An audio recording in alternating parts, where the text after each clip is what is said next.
Welcome back, gamers. Juan Carlos Bagnell here for Newegg and for Game Crate on the floor, E3 2018, and this one's a big deal. This is a big get for us. I'm here with Sam Lake with Remedy Games, and you have made a lot of noise on something that a lot of us, this wasn't on our radar.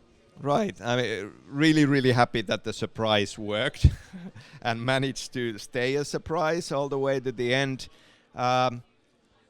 Very happy to be here, finally showing what we've been working on. Yeah, I mean, the response has been very positive.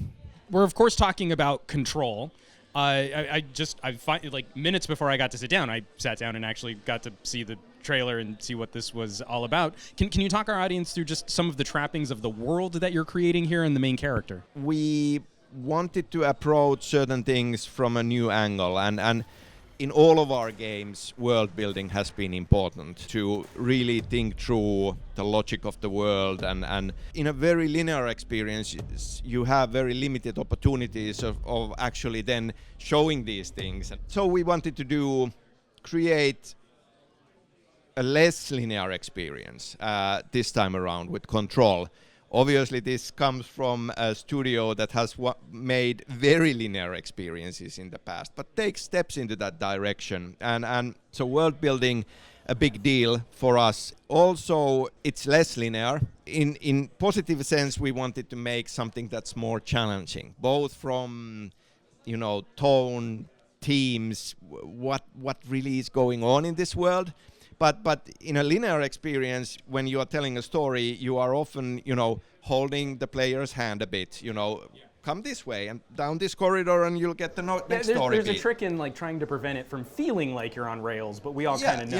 And we put a lot of effort into that, and there is nothing wrong with that. But we wanted to try out new approach to that. So in this one, more challenging, less hand-holding, less handing these things on a platter to the player, more trusting that when we make an exciting, engaging world for you to interact with, you will seek out these things and piece them together. And sometimes the answers might not be obvious, but then you can piece them together and form your own theory. Maybe even, debate about it with other gamers, like, I think that this is behind it, and maybe somebody has some fragments of story information that you have missed, and they go like, no, I know what's creating that opportunity for a community to take that deep dive into fan theories and exploring the world more than just what was the next plot point or what was the next side quest. Exactly. Yes. So that's very much in the heart of this, and in the thinking of creating Control. So in a nutshell, we have this at the center of it all. We have this secretive government agency called Federal Bureau of Control. Their headquarters is this brutalist architecture, concrete, featureless skyscraper in Manhattan. This bureau seeks out and investigates the unexplainable, and the building in itself is one such thing. It's a place of power, a mystical place that is vastly bigger in the inside than the outside would lead you to believe. Very nice. At least when you know the right rules and rituals, and when the conditions are right, you can keep on traveling deeper into this building, maybe even forever, step by step, leaving our known reality behind. And that's going to be the DLC? Well, it's the game, already. And you heard it here first, folks. Infinite gameplay is what we're looking at for Control. Jessie, our hero, she doesn't know really anything about the Bureau, but she has had this kind of tragic, destructive encounter with the unexplainable forces in her childhood that changed her. And ever since, she has been driven to try to find answers to who is she really, and what does this mean, and what this world is really. And now, finally, at the beginning of the game, when we start off, she has found this place, she steps in, and then we are in the building. She hopes that she can find these answers now, finally. Right, that hero's journey, that quest. It is very much a hero's journey. I would hope that in a very modern, very stylized way that fits this world and this concept. But that is there. I mean, it's a journey that introduces Jesse and the player to this world and plunges them deep into the depths of it. And in the process, Jesse, is trying to find her role in this world.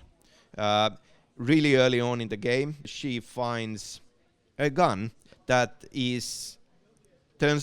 seems like, this is a bureau, there are agents, so it's an agent service weapon.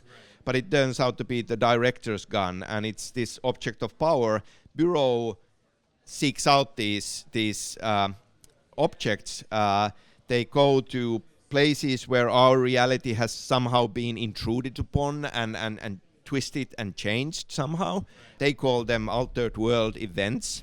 And sometimes they find objects that have been mysteriously altered. Objects of power are the most powerful ones that have somehow acquired these strange powers to themselves. Director's gun is one such thing that has been in the bureau for a long time.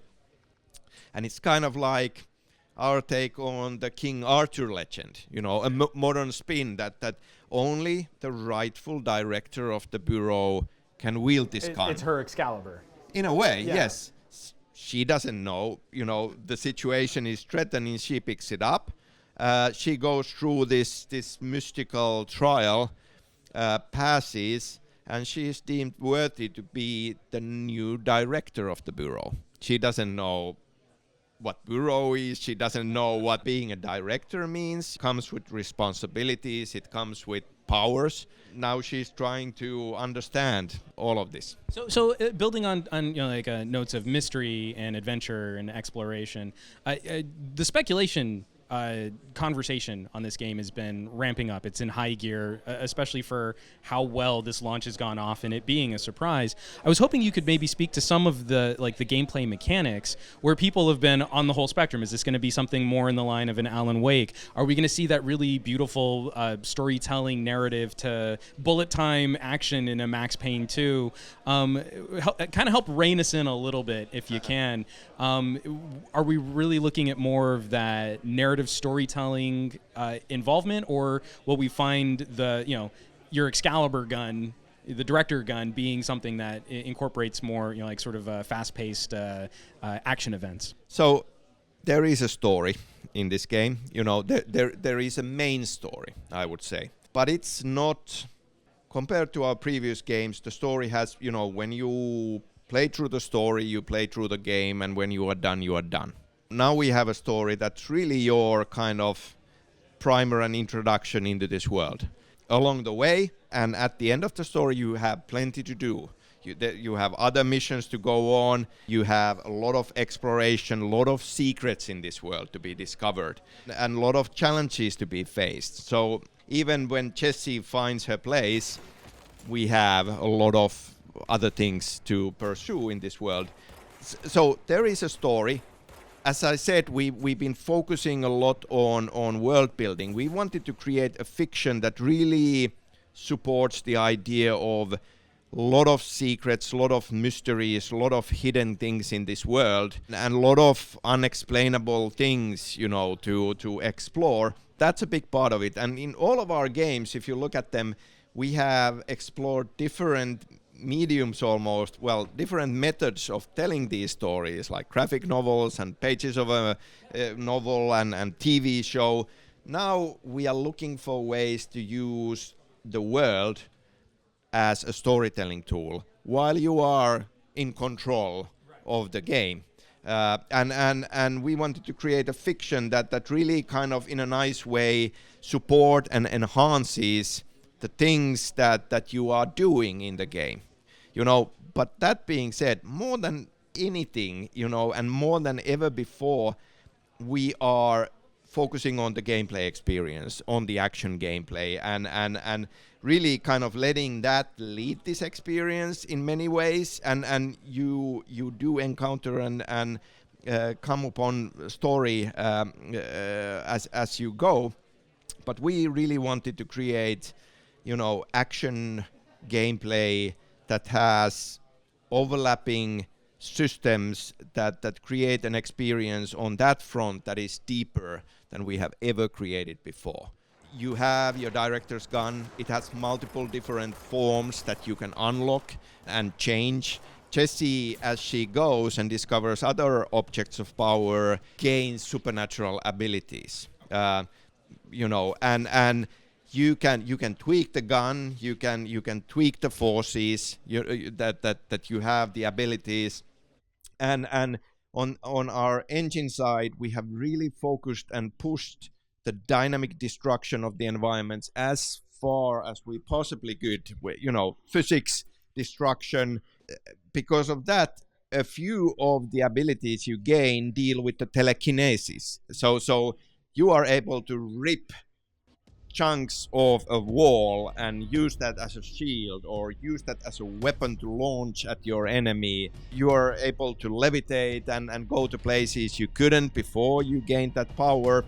And the enemies, the agents possessed by the Hiss, this supernatural hostile force that has invaded the whole bureau, they have powers and abilities too, and they are using the environment as well. So it can be really chaotic at times. Very surprising things can happen. We want the players to embrace this challenge and learn to, read the situation and if I change to a different form of the weapon and now use this power, I can take advantage of this situation that has happened in the combat experience. Yeah. And so using some of these game mechanics more than just for the next generation of puzzle that we'll need to unlock, but how has that also maybe informed the writing for the story itself? Like, did that go? It's a chicken and the egg question. We're going to write a character. She's going to have all of these powers and abilities. So now we need to create parts of a game engine that can support that. Or have we gotten to a point where that's now hand in hand as you're working with development teams that the writers can say, if you're incorporating this, we can write this into the story and vice versa? On tech side, the nice thing in this was that coming out of Quantum Break, our Northlight engine and the tools were already in a really, really kind of solid, good place, and that allowed us to kind of hit the ground running, and start putting things together. On really the world building, what this game is, what this world is, and what kind of a story we want to tell. Early concepting phase, it was me and our game director Mikael Kasurinen, who is very much now kind of running the whole production and the vision holder of this whole thing. We just sat down together and figured out what kind of a game we want to create, and then I went off and based on these ideas created this story and set of characters. Then Anna McGill came on board and she's the narrative lead. I handed over the story and we have multiple writers now working on the details of it. Very much planning the idea first, all the aspect of it, the world, the gameplay experience we want to create, the structure of the game, less linear, and what does that mean, and then coming up with an exciting, interesting, very weird story that would really click into that and support that in the best possible way. Well, and again, were there conversations about some of these game mechanics leading in that this should be its own IP? That this wasn't going to be an Alan Wake sequel or a Max Payne sequel, or that there was a fresh original concept from the beginning? In our previous games, we've had the hero, and it's very much solely centered on the hero. Now the idea was that, yes, we have Jessie's story as part of it, but there is so much more, and the world is a character of its own and very, very important. So the world building and story that ties into that was in a big role. So I mean, like, there's going to be a battle royale mode for this game too, and just you can get your chicken dinner. And I'm absolutely joking, and I apologize. It was a terrible joke, but well, I mean, it's a single player experience. but we are trying out new things. So this game is already in such a mature state. When are we expecting this to hit store shelves? 2019. Not telling the exact date yet, quite yet. But yeah, next year, and plenty more to show along the way leading up to that. Excellent. We're definitely looking forward to it. Thanks so much for taking the time. I really appreciate the conversation. Thank you. My pleasure. All right, folks. Yeah, definitely be on the lookout for more news on Control. Again, if you like narrative, adventure, storytelling, this looks like it's going to be right up your alley. And stay tuned. Subscribe to this YouTube channel, the Newegg YouTube channel, and you can catch all of our E3 coverage on GameCrate.com. Hit us up on Twitter, GameCrate Twitter's account, if you want all of the top headlines. I'm stoked to be here. We've got a lot more coming from E3, and I will catch you all on the next video.